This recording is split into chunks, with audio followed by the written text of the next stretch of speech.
자, 오늘 요한복음 5장입니다. 1절에서부터 47절까지의 말씀으로 믿음이 생기지 않는 이유라는 제목으로 우리 하나님의 말씀 함께 나누도록 하겠습니다. 여러분 오랜만에 이렇게 또 뵙게 되니까 더욱 반갑네요.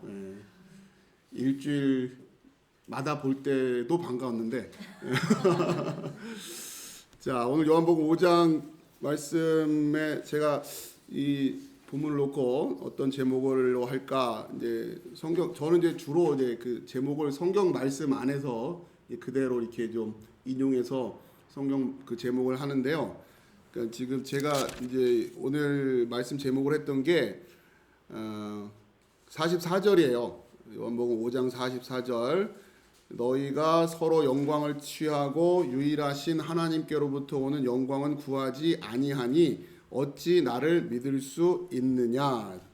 그래서 어찌 나를 믿을 수 있느냐 이렇게 제목을 처음에 하려고 했다가 이제 오해할 수도 있을 것 같고, 그래서 한 번은 어떻게 주보를 했었냐면 그러고도 믿을 수가 있겠냐 뭐 이렇게 한 번 했고요.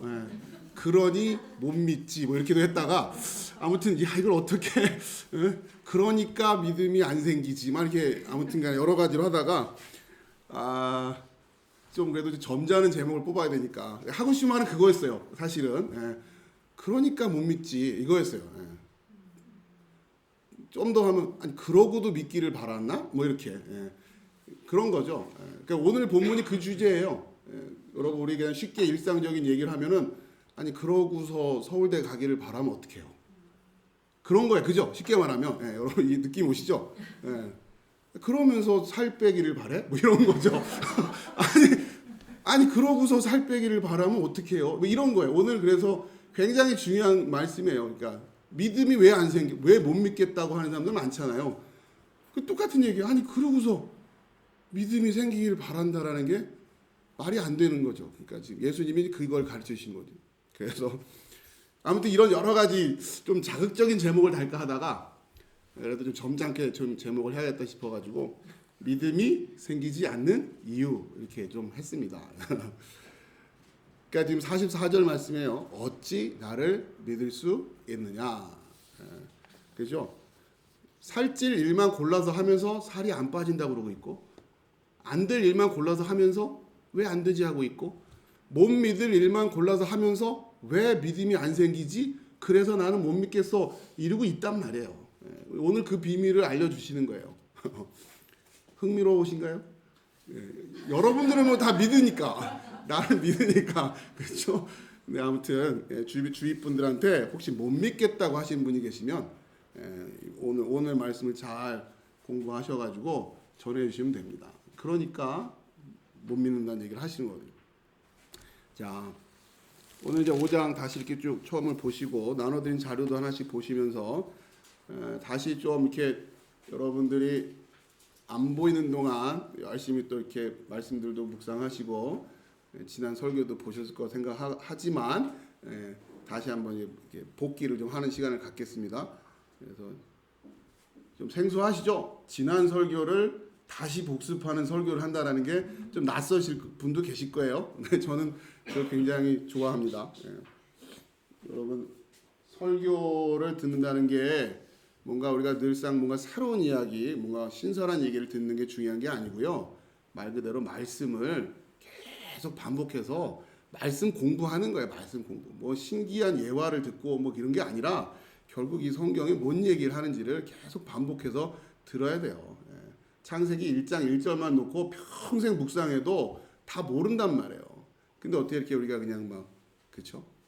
아무튼 자, 우리가 지금 5장에 와 있는데요. 5장까지 오는 과정을 여러분들이 좀 잘 기억을 하시란 말이에요. 이건 그러니까 여러분 듣고 지나가는 게 아니에요. 여러분 잘 받아 적어 놓고 하고 아무튼 시험 공부하듯이 공부를 하셔야 돼요. 그래야 여러분이 믿음이 생깁니다. 오늘 설교 다 해버렸네. 그렇게 안 하고도 믿음이 생기길 바라면 어떡해요? 뭐 아니 기억에 마음에 새겨 놓는 말씀이 없는데 그렇잖아요. 안 듣는 사람들은 말할 것도 없고 듣고 앉아 있다고 하는 분들도 여태까지 몇십 년 신앙생활 하신 분들한테 한번 여쭤보자고요. 그럼 몇십 년 어치가 쌓여 있냔 말이에요. 몇십 년 어치가 쌓여 있냔 말이에요. 안 쌓여 있잖아요. 안 쌓이는 경우가 대부분이죠. 그러니 안 그러면서 믿음이 성장하길 바란다? 이거는 똑같은 거예요. 11시 넘어서도 막 먹고 있으면서 나는 왜 살이 안 빠지지? 이 부분은 똑같은 거예요. 공감하시는 분들이 많으시네요. 제 얘기입니다. 제 얘기. 자, 먼저 우선 요한복음 1장은 굉장히 전체적으로 중요한 어떤 그 큰 어떤 그 뭐랄까요? 프롤로그라고 하죠. 전주와 같은 그런 느낌이었고 2장부터 본론적인 들어가는 자, 2장을 한번 복기를 해봅시다. 2장에 제일 먼저 있었던 사건이 뭐였죠? 가나의 혼인잔치 사건. 그렇죠?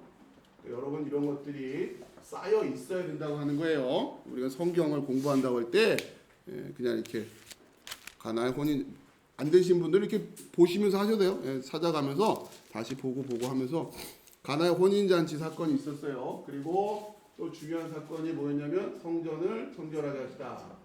성전 정결 사건, 청결 사건 아무튼 그렇죠. 자, 그러면서 결국 2장에서부터 시작되는 주제가 있다고 그랬죠. 물론 학자마다 조금씩 견해가 다를 수는 있어요. 그러니까 여러분 아무튼 다양한 생각들을 이렇게 들으면서 정리하시면 되는데 이번에 우리가 여러분하고 같이 말씀을 나누는 기본적인 주제가 뭐냐? 새로운 질서라서 새로운 질서. 그러니까 새로운 질서라고 하는 얘기는 이 의미 안에는 뭐가 또 포함되냐면 변화라고 하는 것이 포함되어 있는 거죠. 변화. 옛 것이 지나가고 새 것이 됐다라고 하는 변화가 있다는 거예요. 그러니까 요한복음에서는 그걸 보여주려고 하는 거예요. 새로운 질서, 새로운 세상, 새로운 지도자, 새로운 선생님. 자, 이게 다 지금 하다못해 새로운 신랑까지도 이해되시죠? 그래서 그걸 지금 설명하는 거예요. 자, 그 새로운 질서에 있어서 첫 번째 이게 이제 가나의 혼인 잔치, 그렇죠? 이게 뭔가 지금 물이 포도주로 변하는 사건을 통해서 1차적으로 새로운 질서 변화라고 하면 이거 관련 결국 변화의 변화. 마치 물이 포도주로 변하는 것 같은 변화의 사건이 앞으로 우리에게 펼쳐질 거다. 그리고 여러분도 다 이렇게 뭔가 이 변화가 있어야 된다고 하는 거예요. 그렇죠? 그러면서 여러분 2장을 시작하는 데 있어서 앞으로 요한복음을 쭉 읽어 나가는 데 있어서 우리가 머릿속에 새기고 있어야 될 말씀이 하나 있었죠. 그게 뭐였죠? 그가 무슨 말씀을 하시든지 그대로 하라.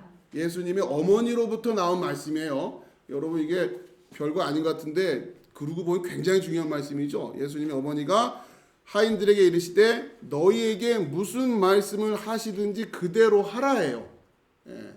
그 말씀을 마음에 새기고 요한복음을 쭉 읽어 나가야 된단 말이에요. Do whatever he tells you. 그죠? 그러니까 오늘 주제로 오늘 설교 제목으로 가면 믿음이 생기지 않는 이유 왜요? 시키는 대로 안 하니까. 살이 왜 안 빠져요? 트레이너가 시키는 대로 안 하잖아요. 그러니까 안 하니까 안 빠지는 거예요. 그런 거랑 똑같은 거예요. 그러니까 이런 주제를 가지고 이해하시는 거예요. 그래서 요한복음의 전체를 일관하는 하나의 주제는 Do whatever he tells you. 그가 이르시는 말씀 뭐든지 해라. 요거예요. 자, 근데 중요한 거는 근데 예수님이 지금 옆에 계세요? 안 계시잖아요. 계시면야 뭐 근데 옆에 계셔도 쉽지 않았어요. 그죠? 그 시대를 보니까 예수님 옆에 계시다고 해서 예수님이 다 따라가는 게 아니더라는 말이에요. 그러니까 그 말은 오늘날 우리도 똑같단 말이에요. 예수님이라고 누가 온다고 쳐도 못 알아본단 말이에요. 문제는 그게 문제인 거죠. 이 시대에도 사람들 마찬가지고. 여러분 예수님 말씀을 듣겠다고 예를 들어서 제가 이제 어머니가 하인들에게 이르시되 너에게 무슨 말씀을 하든지 그대로 하라. 그럼 다들 아멘 한단 말이에요. 아멘. 근데 예수님이 무슨 말씀을 하는지를 모른단 말이에요. 문제가. 듣고 있는 줄 안단 말이죠. 근데 그게 아니란 말이에요. 우리가 계속 고민하고 있는 게 그거 아닙니까? 물론 맨날 고민만 할 수는 없죠. 근데 아무튼 처음에 이 질문을 안 하면 안 된단 말이에요. 내가 예수님의 말씀이라고 듣고 있는 그 말씀이 진짜 예수님 말씀이 맞나를 점검을 안 한단 말이에요. 너무 쉽게 그냥 예수님 말씀이 연이해요. 왜? 성경에 쓰여 있으니까. 그 성경에서 예수님이 이렇게 말씀하셨다고 써 있다니까 나는 그렇게 또 한단 말이에요. 근데 그렇게 따지면 예수님 당시에 유대인들도 그랬다는 거 아니에요. 구약 성경을 다 보고 있었잖아요. 근데 예수님이 와서 말씀하시는데 그런 말이 없다고 예수님하고 지금 싸우고 있는 거 아니에요. 그러니까 우리가 지금 그 긴장을 안 하면 안 된단 말이에요. 우리도 모르게 우리가 만들어 놓은 하나님이 하는 말을 하나님의 말인 줄 알고 하고 있는 경우가 많아요. 우상이라고 하죠, 그거를. 그러니까 내가 듣고 싶은 말만 듣기 때문에 그런단 말이에요. 자, 아무튼 그러니까 그게 굉장히 중요하고, 자, 그 다음에 이 성전 청결 사건을 통해서는 뭡니까? 결국 뭐가 바뀔 거라고 하는 거예요? 성전이 바뀔 거다라고 하는 거예요. 초점은 여기에 있는 거죠. 성전이 바뀔 거다. 물이 변해서 포도주가 돼. 자, 이거는 혼인잔치였어요. 혼인잔치와 성전이라고 하는 주제가 같이. 그러니까 결국 구약의 그러니까 오늘 우리가 오후에 갈라디아서를 공부하겠지만 그 소위 말하는 율법주의라고 일반적으로 말하는 그 율법주의 때문에 계속해서 뭐가 실패했다는 얘기입니까? 혼인잔치가 실패했다는 얘기거든요. 그렇잖아요. 지금 온전하게 지금 혼인잔치가 왜요? 그러니까 이 혼인잔치를 위해서는 변화가 필요한 거예요. 뭔가가. 그렇죠? 근데 그게 떨어졌단 말이에요. 그러니까 아무튼 지금 이 혼인잔치로는 안 되는 거예요. 지금 잔치가 벌어지지 못하고 있단 말이에요. 자, 그런 주제예요. 같이 연결해서. 그 다음에 성전 청결 사건을. 자, 그래서 저 성전 가지고는 안 된다. 이 얘기를 하시는 거단 말이에요. 그렇죠? 성전을 허물어라. 내가 다시 세우겠다. 이런 말씀을 하신단 말이에요. 자, 그리고는 그러니까 자, 이게 간략하게만 말씀드린 거지만, 자, 그러고 나서 이 가나의 혼인잔치의 이 주제를 누구에게 설명을 해줘요? 이게 니고데모에게 설명해요. 니고데모, 그렇죠? 니고데모. 그러니까 유대인에 있어서의 선생 역할을 하던 지도자였단 말이에요. 지도자에게 의미를 가르쳐줘요. 자, 그 다음에 새로운 성전에 대한 메시지는 이제 누구에게? 사마리아 여인에게 가르쳐줘요. 그렇게 지금 성경이 쓰여지고 있단 말이에요. 조각조각 내가지고 읽으셔가지고는 안 된다고 그랬죠. 자, 그래서 니고데모한테 설명해 줘요. 그러기 위해서는, 자, 그러면서 변화, 계속 이 주제가 같이 다 연결되고 있는 거예요. 자, 그러면서 니고데모에게 뭘 설명해 주세요? 거듭남이라고 하는 걸 설명해 주는 거죠. 거듭남. 거듭남이 뭐냐? 다시 태어나는 거냐? 우리가 소위 말하는 born again 이렇게 이해하는데, 다시라는 개념보다는 거듭남이라고 하는 의미가 뭐라고요? 위로부터라고 그랬죠? 그러니까 거듭남이라고 하는 것은 간단히 말하면 여러분들이 이해하기 쉽게 말씀드리면 거슬러 올라간다는 뜻이에요. 그래서 다시 나는 거예요. 그러니까 그러니까 니고데모가 어머니 모태로 들어가서 다시 나는 겁니까? 이렇게 질문을 하는데 그게 아니란 말이에요. 그런 의미가 아니라 이 어감을 이야기하자면 어떻게 해야 되고요? 나는 누가 낳았지? 어머니가. 어머니는 누가 낳았지? 할머니 누가 낳았지? 이러면서 계속 거슬러 올라가야 된단 말이에요. 그래서 나의 출발이 어딘지를 확인하는 거예요. 그걸 거듭났다고 하는 거예요. 개과천선이 아니라 여러분 그러니까 우리가 살고 있는 세상 속에서 문화적인 측면에서도 이런 얘기 하잖아요. 야, 그 사람들은 새로운 사람 됐어. 이런단 말이에요. 그러니까 우리가 그런 세상 속에 살고 있다 보니까 거듭났어. 야, 저 사람 거듭난 사람이야. 뭐 이런 얘기를 하다 보면 마치 내가 못된 버릇들 고쳤네. 뭐 이런 거 하면 거듭난 사람으로 생각을 하는데, 물론 거듭나면 그런 걸 끊게 되죠. 자연스럽게. 근데 그런 현상이 거듭남은 아니란 말이에요. 이해를 하세요? 그러니까 그래서 거듭남은 뭐라고요? 거슬러 올라가는 거예요. 거슬러 올라가면 뭘 만나? 결국은 창세기 1장 1절 태초에 하나님이 천지를 창조하셨다를 만나는 거예요. 거기서부터 출발하는 걸 거듭났다 이렇게 얘기한단 말이에요. 그렇죠? 근데 거슬러 올라가서는 빅뱅이 있었다 이런 사람도 있단 말이에요. 그럼 이거 거듭난 거예요, 안 난 거예요? 그 사람들은 거기서 거듭난 거예요. 그 뻥에서부터 출발하고 있잖아요. 인생을 뻥에서부터 출발하고 있다고요. 뭔지 모르는데 우주에서 막 일단 뻥 해가지고는 시작됐어. 이 사람은 거기서부터 출발한 거예요. 그들의 거듭남은 그거예요. 거듭남이 많단 말이에요. 그래서 종류가. 근데 아무튼 성경이 말하는 거듭남은 뭐다? 거슬러 올라가. 그러니까 위로부터의 안노덴이라는 단어가 쓰이는데 거듭났다. 여러분 요거 하나만 잘 이해해도 거듭난다는 거. 그러니까 여러분의 출발점이 뭐냐 말이에요. 출발점이 어디서부터 출발할 거냐 말이에요. 그렇죠? 그게 여러분이 거듭났다고 하는 거예요. 한 번쯤 그 고민해라는 얘기예요. 대부분 고민 안 하고 살잖아요. 우리 거듭나야 돼라고 생각할 때 여러분이 단순히 그러니까 윤리적인 어떤 뭐 삶의 태도랄까 이런 부분에 있어서의 변화 이거는 굉장히 그러니까 표면적인 얘기를 하는 거죠. 그게 아니라 거슬러 올라가 보시란 말이에요.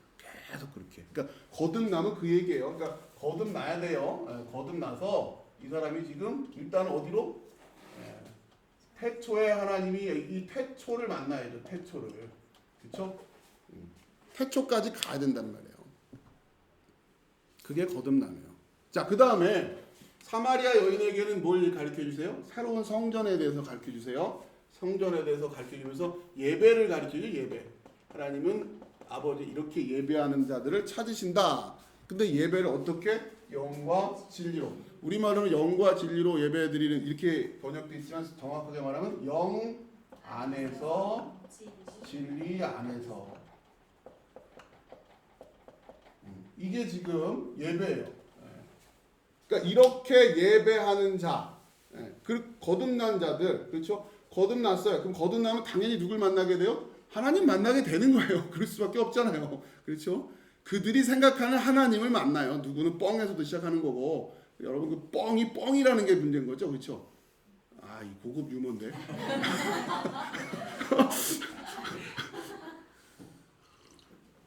그러니까요, 빅뱅이라고 합니다. 빅뱅. 큰 뻥이란 말이에요. 큰 뻥. 아, 진짜. 그 큰 뻥에서도 시작하는 분들은 있단 말이에요. 자, 태초에서 영 안에서 진리 안에서. 자, 이제 그러면서 여기서 거듭났어요. 자, 그러면 이제 우리는 어떻게 해야 돼요? 아, 이걸 깨달았단 말이에요. 봤단 말이에요. 그러니까 요 지금 우리가 살고 있는 이 시점, 요걸 거듭났다고 하는 거예요. 그럼 이제 어떻게 해야 돼요? 살아가야죠. 이제 거듭난 자로서 살아가야 된단 말이에요. 이 살아가야 된단 말이에요. 이거 어떻게 살아갈 거냐? 그렇죠? 그걸 뭐라고 불러요? 예배라고 한단 말이에요. 어떻게 살아가야 돼요? 영 안에서 진리 안에서 이렇게 모여서 이렇게 이런 틀을 가지고 예배 드리는 것만을 예배라고 하는 것이 아니라 이렇게 살아가는 삶의 모습이 전체적으로 이게 예배란 말이에요. 주일만 예배고 편히 이게 아니라 그렇게 살아가는 사람들이 주일에 한 번씩 이렇게 모이는 거예요. 요것만 예배가 아니라 그렇게 살아가겠다고 결단한 사람들끼리 매일 모일 수 있으면 얼마나 좋아요. 그러면 더 좋겠죠. 근데 매일 모이면 좀 투닥투닥 하기도 할 것 같아. 매일 사는 사람하고 제가 생각해 보니까 일주일에 한 번씩 만나면 오히려 정겹기도 하고 막 그래서 일주일에 한 번씩 만나나?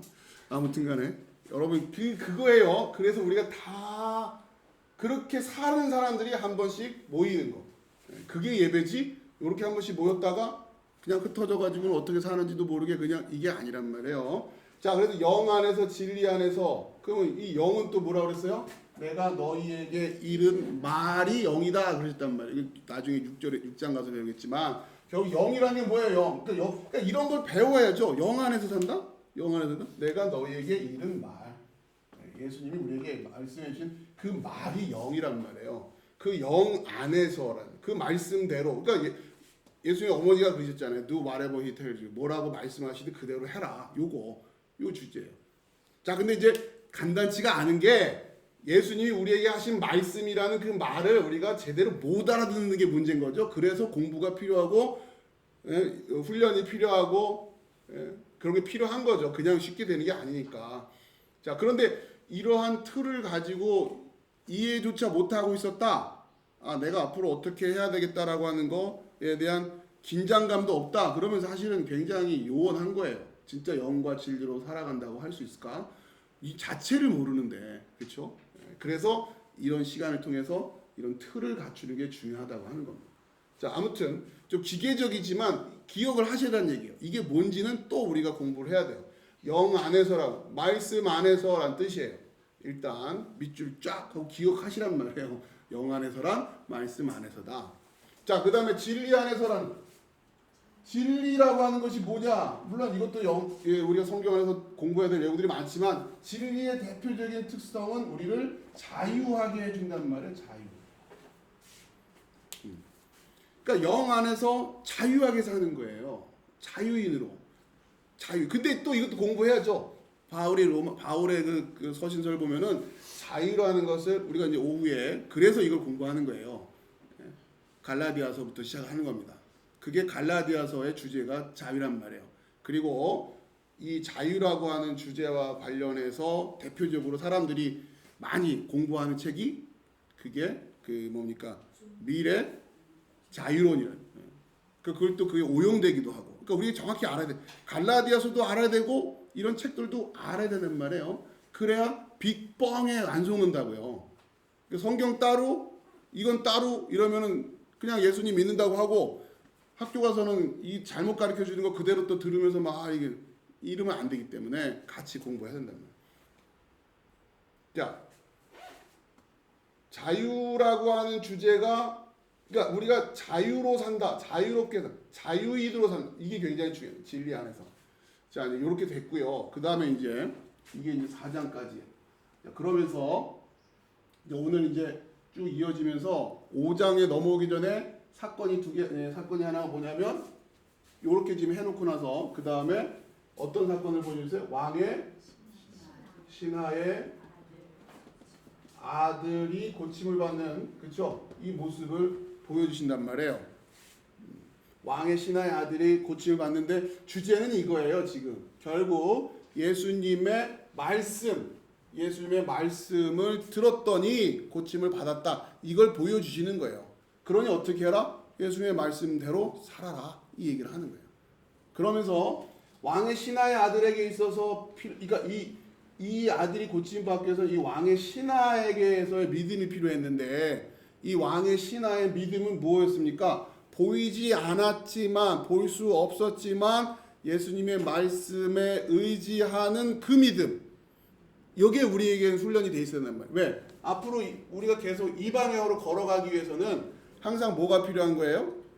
먼저 그러니까 말씀에 의지해서 갈 수 있는 이 훈련이 안 돼 있으면 늘 항상 일 벌어지고 나서 뒤에 와가지고 아 그러네 확인만 하면 된다. 이거는 믿음이 아닌 거 이제부터는 거듭날 때는 되짚어 가서 한 번씩 쭉 되짚어 봐서 아 태초에 하나님 만나야 되지만 이제 우리가 자유로 살아간다라는 건 뭐냐? 말씀 안에서 자유롭게 살아가는 내 눈에 안 보여요. 아직 상황은 똑같단 말이에요. 그럼에도 불구하고 그 말씀이 하시니까 그렇게 가는 거예요.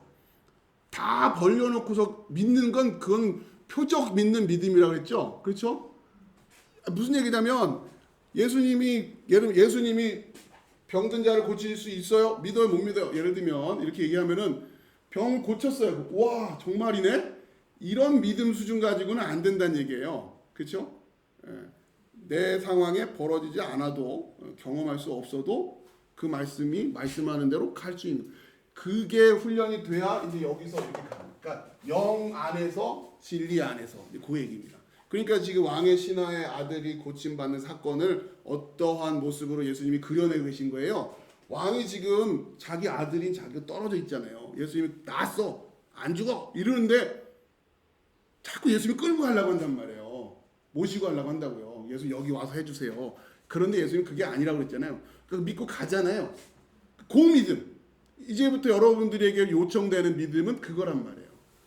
이게 생각처럼 쉽지가 않은 건 여러분들이 경험상으로 잘 알고 계시죠? 자, 아무튼 그거예요. 그거. 그러면서 왕의 신하의 아들의 사건을 통해서 자, 여기까지가 이제 뭐라고 할까? 그러니까 기본 공식 끝. 기본적인 공식은 이걸로 끝났어요. 이게 우리 신앙에 앞으로 이렇게 하면 돼요. 예수님 말씀대로 듣고 행하면 되는 거예요. 자, 근데 이제 오늘 이제 오늘 설교 이제 시작되는 거예요. 근데 이게 오늘 설교가 아니라 여러분 이게 다 그냥 오늘 설교예요. 그렇죠? 뭐 옛날 거다 여러분. 이게 가볍게 들으시지 말란 얘기예요. 이게 다 쌓여야 돼요. 하나씩. 그래서 제가 자꾸 이렇게 반복을 해드린 이유는 이걸 저만 하는 게 아니라고요. 여러분이 하실 수 있어야 된단 말이에요. 여러분이 이웃 앞에도 누구 놓고 이렇게 해서 자, 이 봐봐. 이게 이렇게 되는 거고 이렇게 해서 거듭나야 되는데 이걸 거듭난다고 하는 건데 거듭난 건 맞냐 확인을 해야죠. 그래서 그러니까 간단히 말하면 우리의 출발점이 어디냔 말이에요. 우리의 출발점이 뻥이냐 하나님이냐 그걸 거듭남이라고 한다. 자, 이래서 이제 오늘 이제 그 5장에서의 사건을 말씀드리면, 일단 전체적인 틀을 말씀드리면, 여기에서도 고침에 대한 사건의 이야기가 나오죠. 고침을 받아요. 그런데 자, 일단 이렇게 끝났어요. 4장까지 해서 기본적인 공식이 끝났는데, 이제부터 뭐냐면, 자, 이렇게 걸어가려고 하는데, 믿음으로 가려고 하는데, 이 길이 녹록지가 않은 거예요. 왜? 대적자들이 있더라는 얘기예요. 대적자들이. 방해자들이 나타난단 말이에요. 그게 간단치가 않은 거죠. 다들 격려해주고 박수 주면 얼마나 쉽겠어요. 아니라고 그런 사람들이 있는 거예요. 그 유대인들이 와서 회방을 놓죠. 이게 믿음의 여정이 그래서 간단치가 않은 거죠. 자, 자료를 봅시다.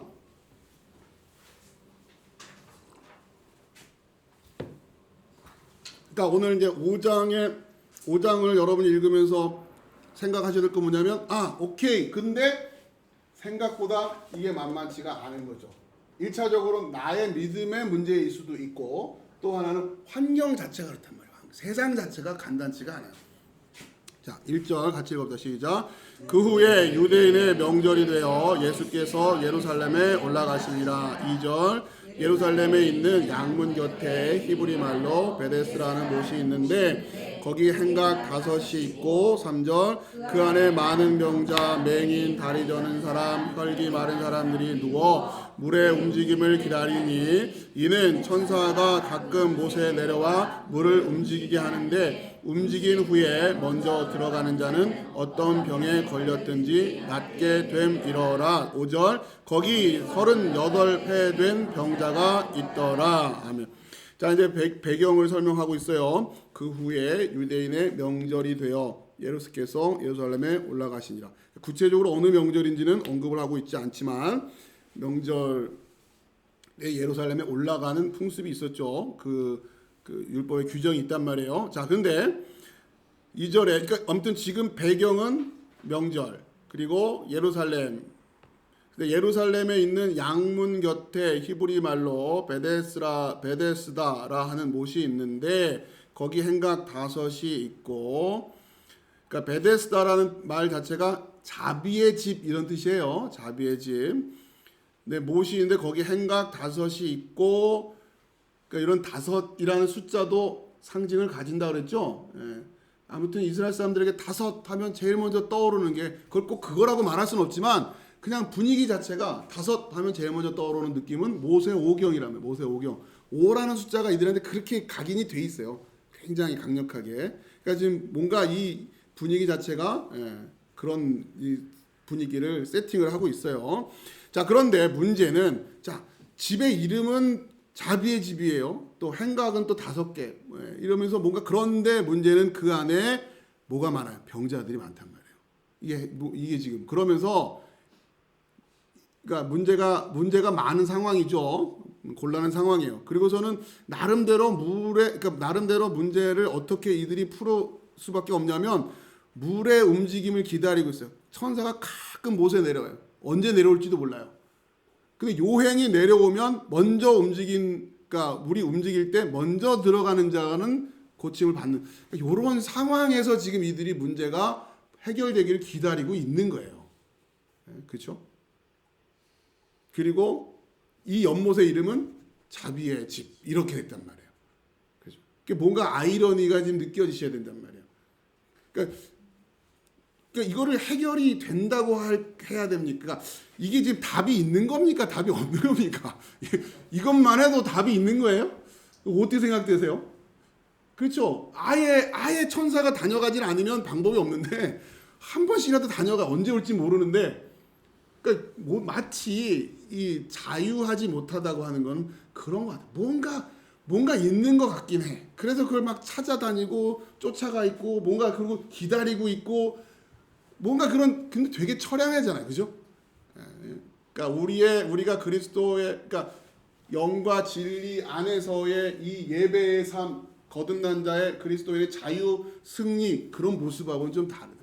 뭔가 좀 궁상스럽고, 뭔가 그렇다고 이걸 뭐라고 할 수도 없잖아요. 형편들이 다 딱한데 그거라도 소망 안 할 수가 없잖아요. 그렇죠? 그러니까 이렇게 지금 안쓰럽기만 한 모습이어서는 안 된다고 하는 거죠. 자, 그런데 5절에 거기 38 해 된 병자가 있더라. 그럼 또 마찬가지예요. 38, 36, 38 하면 이건 또 유대인들의 이 숫자들은 뭐 생각날까요? 광야 시간이 광야. 광야에서의 그러니까 정확하게 계산하면 38년이에요. 우리가 얼추 40년 그러는데 정확하게는 그러니까 이들의 광야에서 그 광야 뭡니까 그 방랑했다고 하는 그 시간 그게 가데스 바네아 사건 이후부터 그죠? 출애굽하면서부터 하나님이 그 시내산까지 인도하시는 거 이 요 상황은 방황하는 시간이라고 할 수는 없잖아요. 그렇죠? 예, 그거는 아니니까.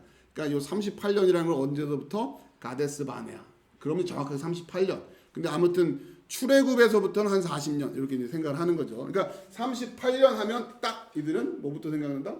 예, 그러니까 그 시절 생각나는 그 시절. 예.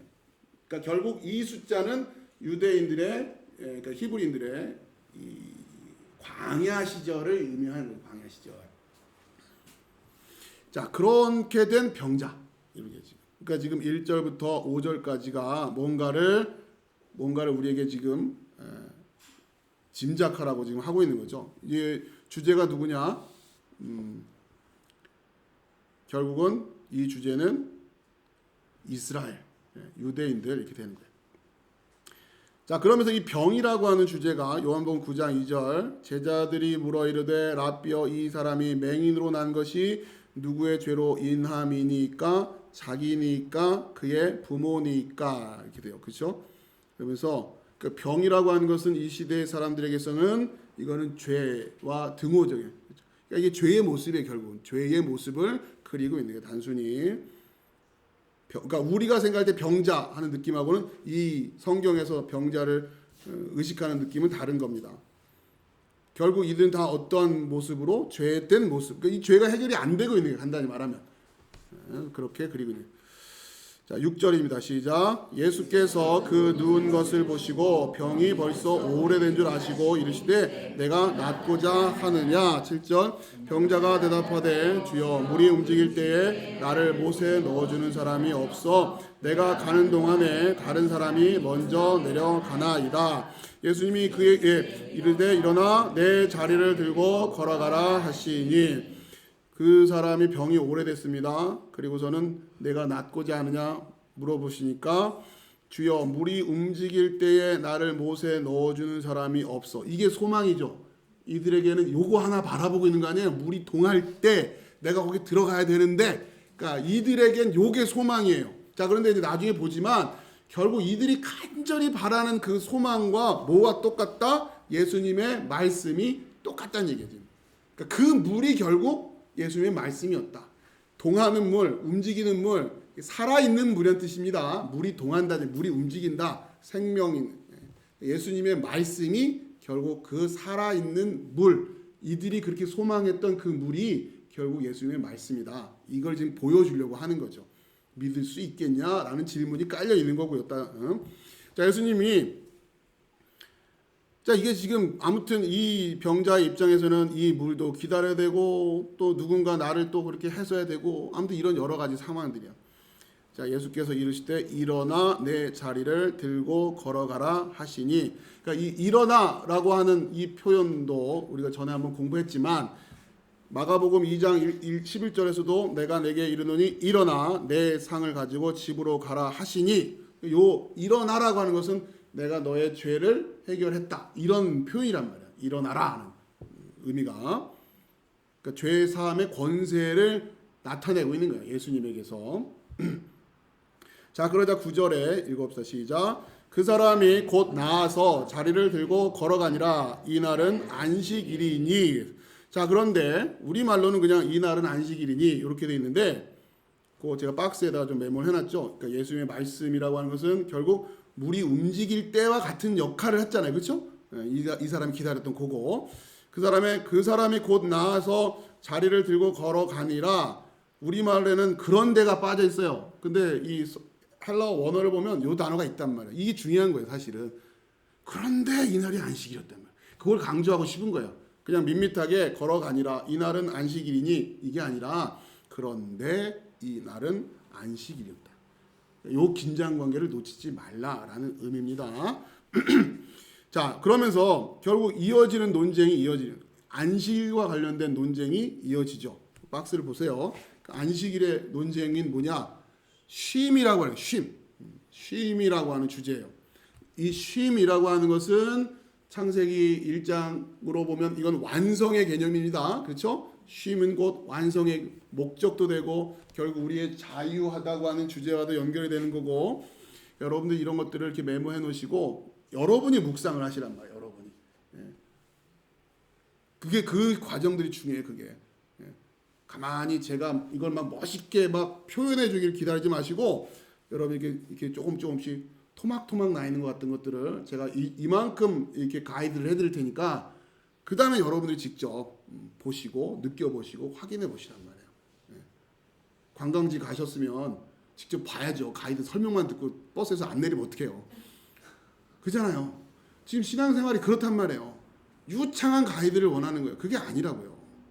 진짜 가이드는 그 현장에 데려다주고 그 현장을 느낄 수 있게끔 소양을 갖춰주는 역할을 하는 거지. 가이드가, 여러분 관광 해보시면 알겠지만 가이드가 너무 재밌는 가이드들도 많거든요. 막 관광 여행하는 것보다 가이드 말 듣는 게 더 재밌는 가이드들이 많아요.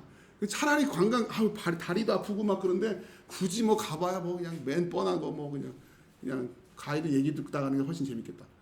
여러분 그러면 안 돼요. 직접 가서 확인하셔야 돼요. 사진도 찍고.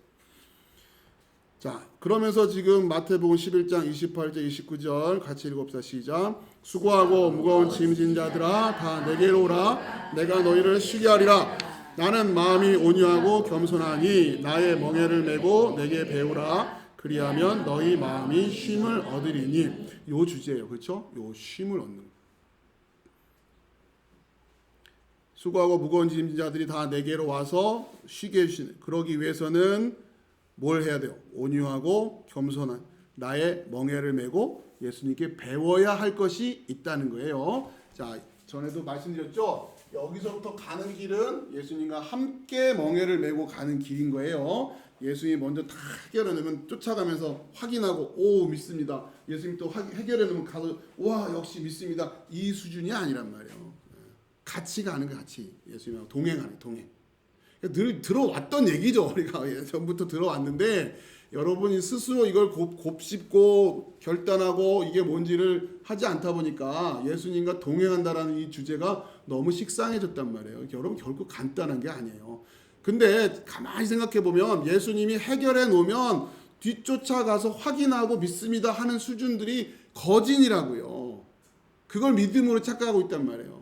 그것도 믿음은 믿음이에요. 근데 거듭난 수준까지예요. 그냥 여기까지. 예. 어쨌든 과거를 되짚어 가면서 확인하는 수준. 예. 출애굽을 할 때도 홍해를 갈라주니까 건너갔잖아요. 그렇죠. 그래야 또 믿음이 생기죠. 근데 요단강은 어떻게 해요? 자기들이 들어가서 가르잖아요. 그러니까 이 믿음으로 되지 않고는 가나안 땅으로 못 들어간단 말이에요. 번번이 갈라놓으면 쫓아가고 번번이 해결되면 뒤 따라와서 믿습니다. 은혜입니다. 이래가지고는 못 쫓아간다고요. 그건 믿음인데 믿음가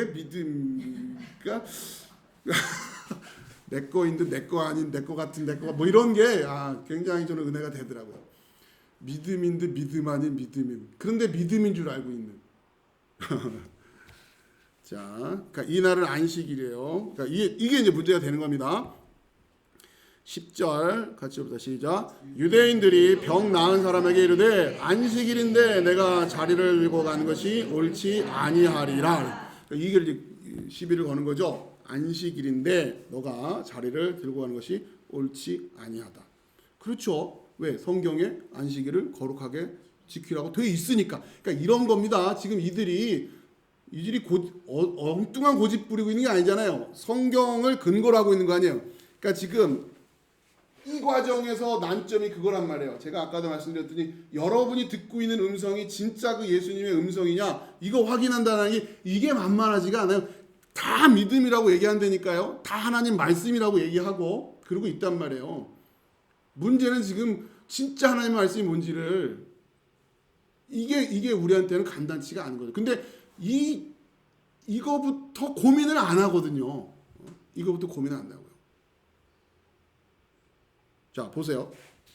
그 그럴 수밖에 없죠. 이들이 지금 말하는 출애굽기 20장 8절에서 11절 읽어봅시다. 시작. 안식일을 기억하여 거룩하게 지키라. 엿새 동안은 힘써 내 모든 일을 행할 것이나 일곱째 날은 내 하나님 여호와의 안식일인즉 너나 내 아들이나 내 딸이나 내 남종이나 내 여종이나 내 가축이나 내 문 안에 머무는 객이라도 아무 일도 하지 말라. 11절. 이는 엿새 동안에 나 여호와가 하늘과 땅과 바다와 그 다음 모든 것을 만들고 일곱째 날에 쉬었습니다. 그러므로 나 여호와가 안식일을 복되게 하여 그 날을 거룩하게 하였느니라. 아멘. 자 보세요. 에레미야 17장 21절 22절도 또 봅시다. 시작. 여호와께서 이와 같이 말씀하시되 너희는 스스로 삼가서 안식일에 짐을 지고 예루살렘으로 들어오지 말며 안식일에 너희 집에서 짐을 내지 말며 어떤 일이라도 하지 말고 내가 너희 조상에게 명령한 같이 안식일을 거룩히 할지어다. 아멘. 자, 아무튼 이 말씀 때문에 유대인들에게서 안식일을 준수한다는 건 이건 엄청나게 중요한 일이었단 말이에요. 그 전에 몇 번 설명드리죠. 이스라엘 가면은 사밧이라고 부르는데 안식일 사밧 그런데 사밧 엘리베이터. 아무튼 외부인 입장에서는 제일 인상적인 게 사밧 엘리베이터란 말이에요. 사밧 엘리베이터가 뭐냐? 안식일마다 그러니까 이들이 생각할 때는 안식일을 어긴다는 건 뭐냐면 내가 일을 하는 것도 일을 하는 거지만 뭔가를 움직이게 하고 이런 것도 다 일이에요. 그러니까 엘리베이터를 내가 눌렀어요. 그럼 엘리베이터 밑에서 이렇게 올라올 거 아니에요. 그 일이란 말이에요. 그러면 안 된단 말이에요. 그러면 호텔에 묵은 사람들 어떻게 하냐고요. 그러니까 유대인들이 똑똑해요. 그래서 사밧 엘리베이터를 만들어요. 매 층마다 섰다가 열리고 섰다가 열리고 자기는 가만히 있는 거지 엘리베이터 탄 게 아니거든요. 그러니까 이러면서 안식일을 지켰다 이렇게 생각한단 말이에요. 그런 것처럼 굉장히 이들은 안식일에 대한 생각이 남다르죠.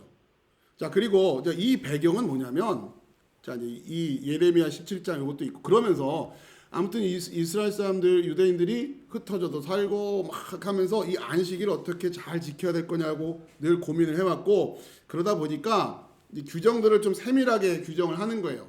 대표적인 게 오늘 주제와 관련해서 안식일에 그러면은 사람이 만약에 죽으려고 막 하는데 어떻게 그러면 그걸 그냥 놔두나? 그러니까 이런 문제들 고민하는 거예요. 그러면서 유대인들의 입장에서는 어떻게 하느냐? 위급한 병은 치료할 수 있다. 이렇게 하는 거예요. 위급한 병. 일단은 안식일에 연고 같은 거 발라도 안 돼요. 병을 고치는 것도 일을 하는 거기 때문에. 자 그러면 이걸 어디까지 할 거냐? 자 이러면서 위급한 아주 급박하게 막 사람이 다 죽어가려고 한다. 그거를 갖다가 놔둘 수는 없잖아요. 그러다 보니 일단 그거는 해결하자. 그거는 해도 된다. 자 근데 보세요. 이 사람이 안식일에 요거 안 고쳐지면 당장 죽을 사람이에요? 38년 된 사람이에요. 38년. 어차피 고질병 안고 살간 사람이기 때문에 이들의 판단은 그거예요. 아니 오늘 당장 안 해줘도 되는 거 아니야. 어차피 38년 동안 지금 했는데 그러니 안식이 지나고 내일 해줘도 되는 건데 이런 생각이 있는 거예요. 왜 굳이 안식일을 범하냐.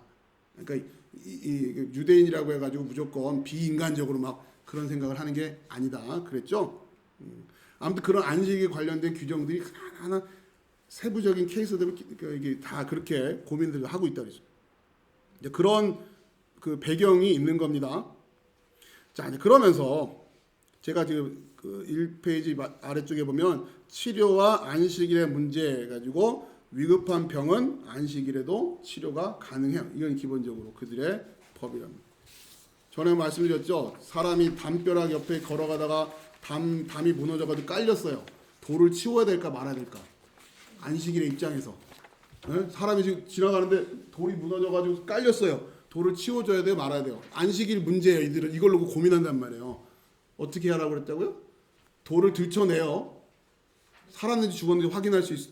살아있다 그럼 막 돌을 걷어내는데 보니까 죽었어요. 그까지만 돌을 옮기고 다음날 와서 처리하는 거예요. 지독스럽죠? 아니 그러니까 이 장난이 아닌가. 이들이 안식이라고 하는 그러니까 그만큼 철저하게 하려고 하는 그 부분에 있어서만큼 우리가 좀 인정을 해야 되는데 자 아무튼 이런 배경이 있다는 겁니다.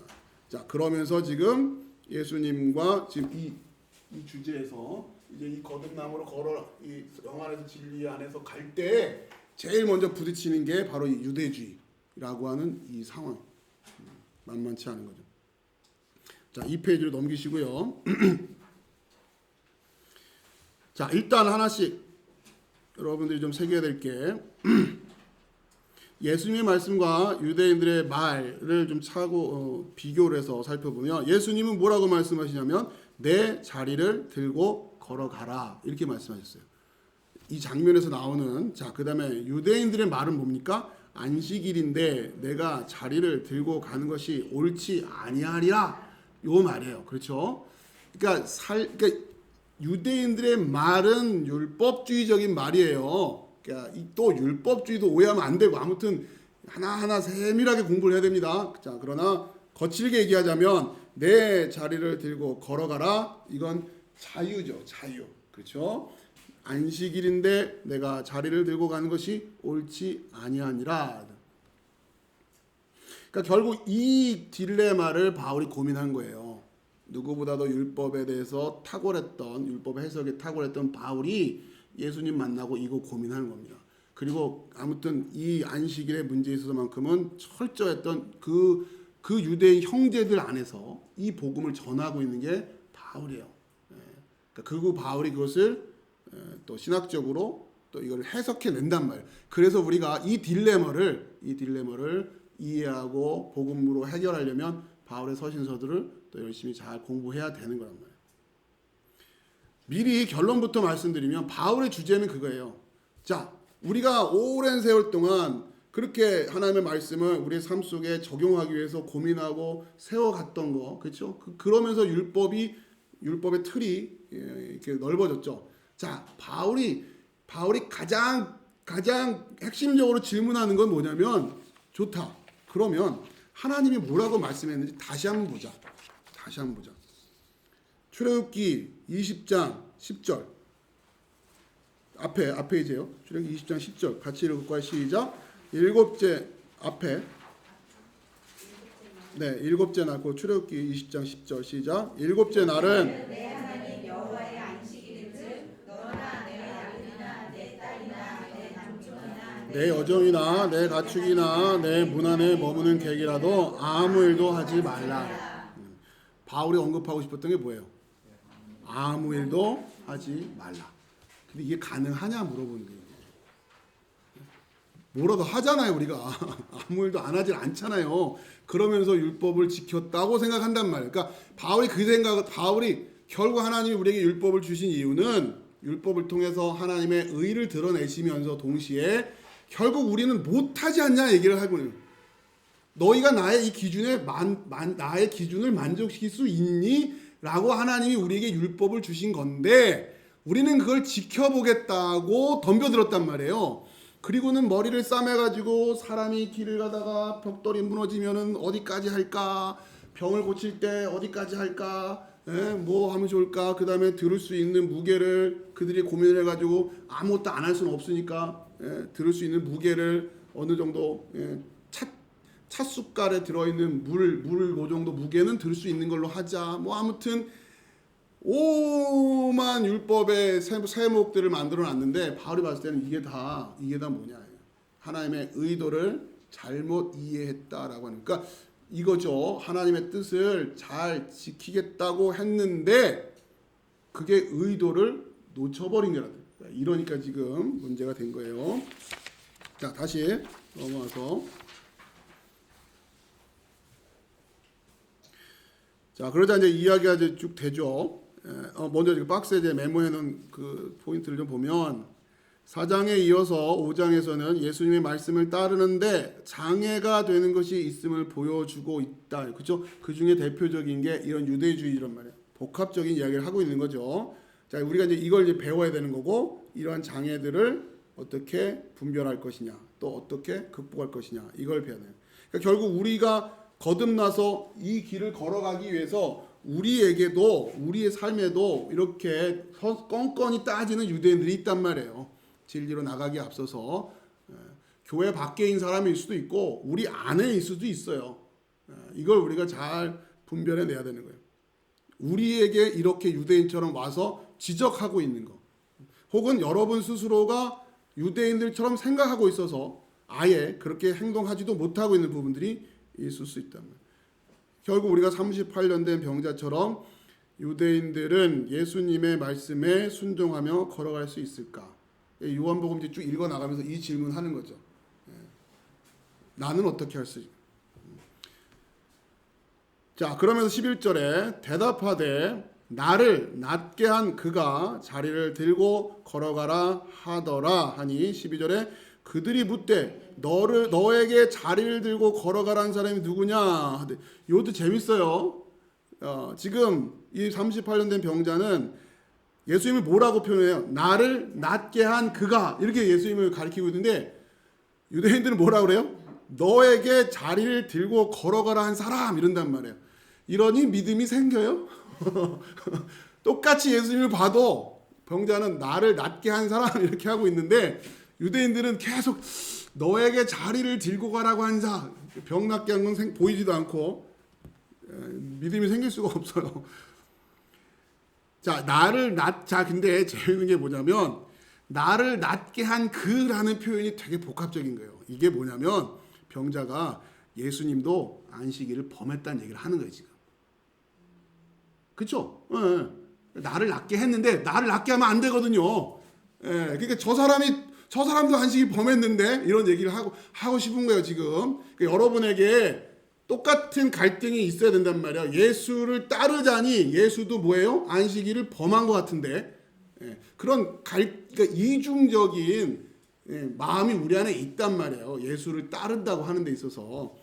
그게 십자가로 완전하게 해결이 안 되면은 늘 항상 이런 긴장 관계가 있단 말이에요. 근데 아무튼 이분은 나를 낫게 했어.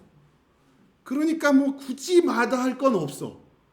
근데 그래도 유대인식으로 따져보면은 요런 거.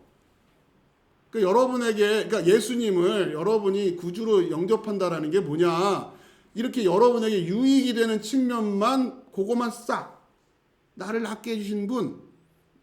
이 표현에는 굉장히 복합적인 얘기가 있단 말이에요. 그런데 예수님처럼 그렇게 다 했다가는 대번에 유대인들한테 비난을 받게 되는 분. 갈등이 생기죠. 예수님을 따르고는 싶은데 나를 낫게만 해주면 좋겠는데 따라가자니 이분 따라다니다 보면 매번 안식일을 거역을 해야 되는 상황이 되나? 그러면 유대인들이 가만 놔두지는 않을 텐데 이런 갈등이 있는 거예요.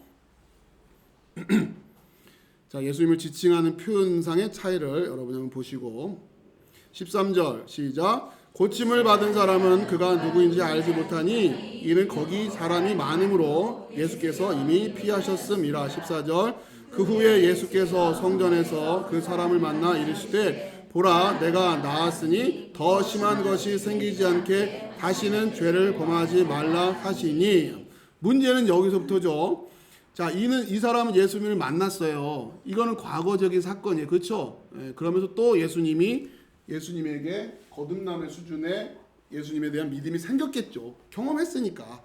자, 근데 예수님의 말씀이 뭐가 떨어져요, 이제는? 더 심한 것이 생기지 않게 다시는 죄를 범하지 말아라. 이 말씀이 우리에게 또 떨어지잖아요. 그럼 우리는 또 이 말씀을 따라가야 된단 말이에요. 근데 어디까지만? 내 병 고치는 데까지만. 그리고 병 고쳐주신 분으로만 믿는 수준. 이 말씀은 이제 어떻게 할 거예요? 그죠? 그러니까 믿음의 여정이 계속 이어져 가기 위해서는 예수님의 처음 말씀, 끝의 말씀을 다 우리가 가지고 가야 된단 말이에요. 그러니까 이게 지금 여러분 믿음을 잘 점검하시라는 겁니다. 예수님의 말씀. 그러니까 다시 되돌아가서 예수님의 어머니가 말씀하신 그가 이르신 말씀이 뭐든지 다 해라 했는데, 그렇죠? 지금까지는 순종했더니 병도 고치고 뭐 해결되고 요런 말씀까지는 아멘이 된단 말이에요. 근데 이 말씀은 어때요? 더 심한 것이 이게 지금 더 심한 것이 예수님이 협박을 하시나? 다시는 죄를 범하지 말아라. 또 죄를 범하고 더 심한 것이 생기면 그때 가서 또 여러분이 생각하는 예수님을 그렇게 이해하고 있다면 여러분 그런 예수님을 믿고 있는 거죠, 지금. 그건 마지막에 가서 판결 날 거고요. 그 예수님이 진짜 예수님이었는지 아닌지는. 자, 지금 다양한 스펙트럼의 믿음의 모습, 대적의 모습을 성경이 아주 섬세하게 그리고 있는 겁니다. 여러분 하나하나 잘 파헤쳐가면서 보시기 바래요. 자, 15절 읽어봅시다. 시작. 그 사람이 유대인들에게 가서 자기를 고친 이는 예수라 하니라. 16절.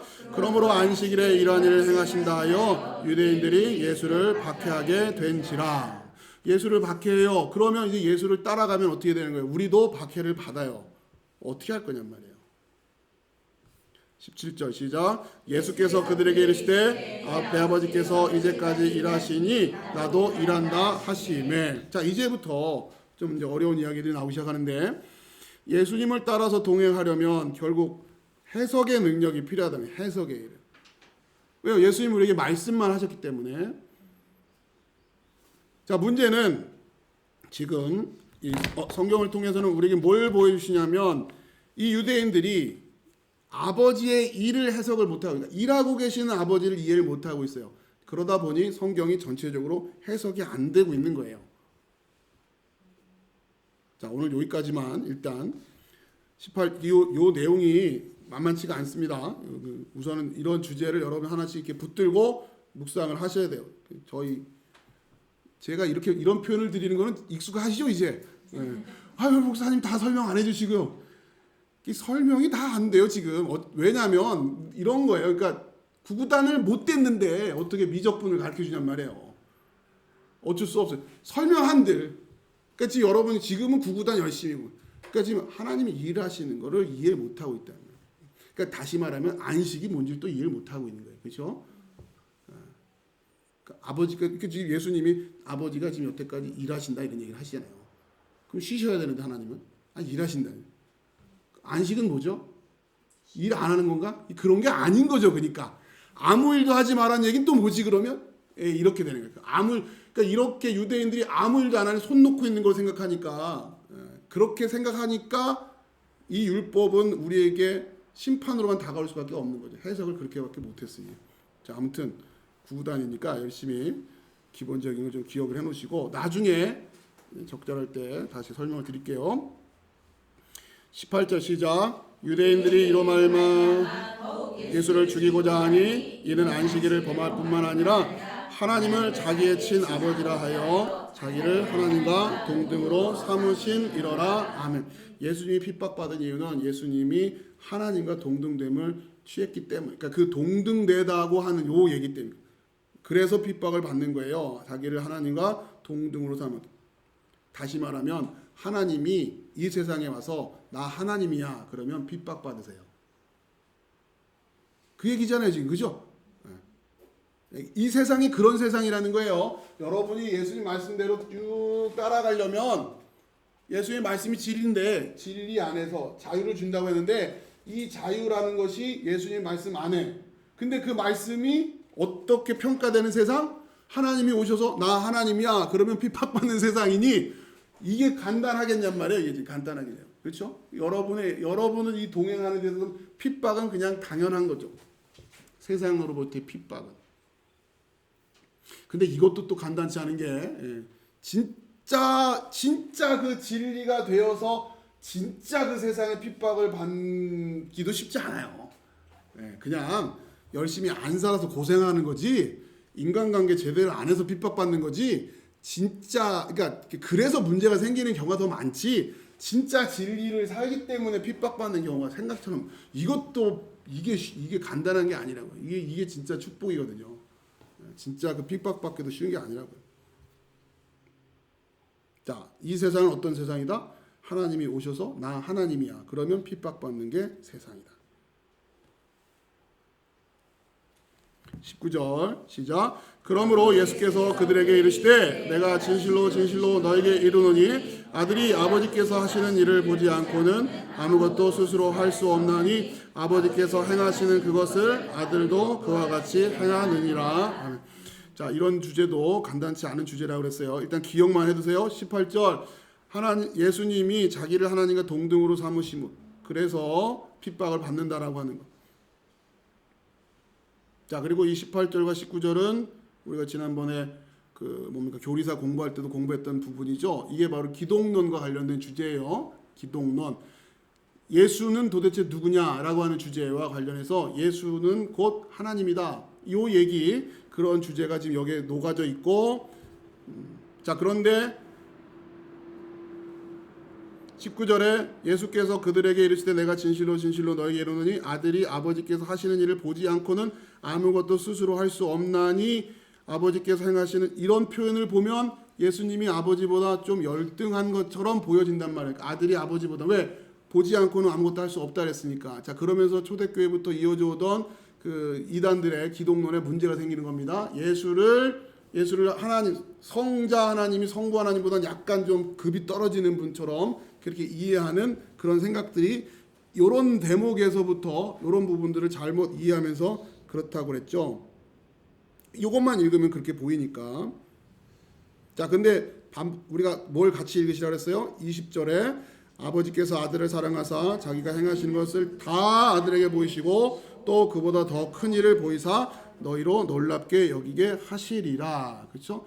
아버지가 그러니까 그 앞에서는 아들이 아버지가 하는 거 다 안 보고는 아무것도 못 하는 것처럼 해놨는데 근데 20절에는 자기가 행하시는 것을 또 다 아들에게 보이신다 그랬어요. 그렇죠?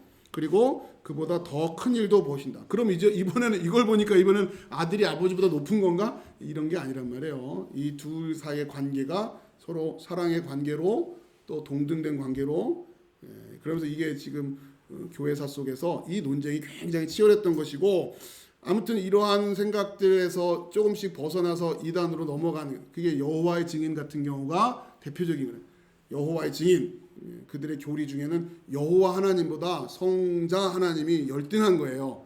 그래서 여호와의 증인 이렇게 얘기한단 말이에요. 아무튼 우리가 이런 것들도 우리가 시대를 살아가면서 주변에 다른 신앙들을 하는 분들이 있으니까 여러분이 아무튼 좀 꼼꼼히 공부를 해 놓으셔서 대비를 하셔야 됩니다.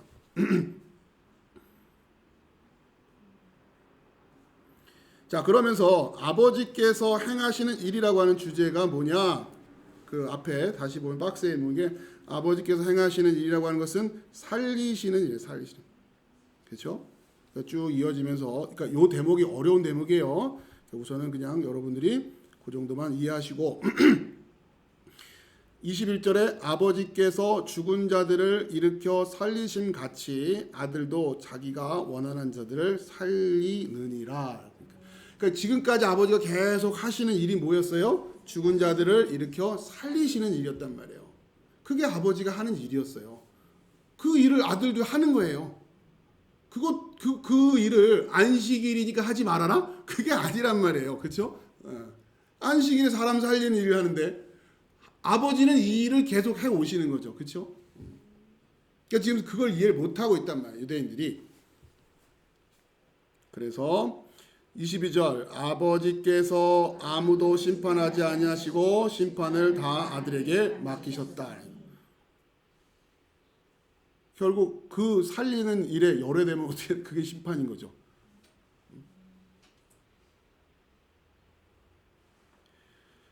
자, 그 다음에 23절 시작. 이는 모든 사람으로 아버지를 공경하는 것 같이 아들을 공경하게 하려 하심이라. 아들을 공경하지 아니하는 자는 그를 보내신 아버지도 공경하지 아니하느니라. 그러니까 아들을 공경하지 않는 게 심판이고 아들을 아버지로 알아보지 못하는 게 심판이고 그 생명으로 나오지 못하는 게 심판이고 그러니까 아들이 그러니까 또 다른 데 보면 아들이 심판 안 한다 이런 장면도 나오고 이런 대목도 있거든요. 그러니까 어떻게 이해되냐면 그러니까 이런 거예요. 결국 우리는 다 사망 그와 오셔서 살리세요. 그 살아나면 생명인데 거기에 나오지 못하면 심판이니까 그냥 심판이니까 처음부터 심판이었으니까 예수님이 가만히 그러니까 중간 지대가 있어서 중간지대에서 너는 생명, 너는 심판 이게 아니라 다 심판이었는데 그 중에서 부름받고 나오는 사람들이 생명. 그래서 심판이라고 하는 거고, 그러니까 남아 있는 사람들은 그래서 심판인 거예요. 이런 부분들을 칼빈의 이중 예정설 같은 경우는 구원할 자, 심판할 자 이렇게 지금 설명을 하는 거고 이 설명을 보면 우린 다 사망. 에덴 동산 밖에서는 다 사망. 근데 어떻게 해요? 생명으로 나와. 안 나온 사람들은 생명으로 안 나왔으니까 심판. 원래 심판. 처음부터 심판. 이렇게 됩니다. 자, 그러니까 예수님 안 믿는다. 예수님 안 믿는 게 아니고 뭐라고요? 예, 심판이에요. 그게 안 믿으니까 그냥 그게 심판이다라고 하는 거예요. 24절 시작. 내가 진실로 진실로 너에게 이르노니 내 말을 듣고 또 나 보내신 이를 믿는 자는 영생을 얻었고 심판에 이르지 아니하나니 사망에서 생명으로 옮겼느니라. 아멘. 자, 내 말을 듣고 나 보내신 이를 믿는 자는 영생을 얻었고 심판에 이르지 아니하나니 사망에서 생명으로 옮겼느니라. 그러니까 처음부터 우리는 그냥 사망이었어요. 사망에서 생명으로 어떻게 옮겨가냐. 결국 내 말을 들어야 돼. 그게 나를 보내신 이를 믿는 거예요. 자, 그러니 문제는 내 말을 듣지도 못하고 내가 누군지도 못하고 누군지도 알지 못하고 엉뚱한 얘기를 듣고는 예수님 말씀 들었다고 생각하고 이러니 문제가 간단하지가 않은 거죠. 자, 일단은 오늘 뭐 여기까지 진행을 하겠고요. 다음 시간에 이어서 계속 하겠는데요. 자, 아무튼 여기가 5장의 주제가 지금 이 뒷부분이 우리가 다음 시간에는 여러분이 조금 더 이 뭐랄까요?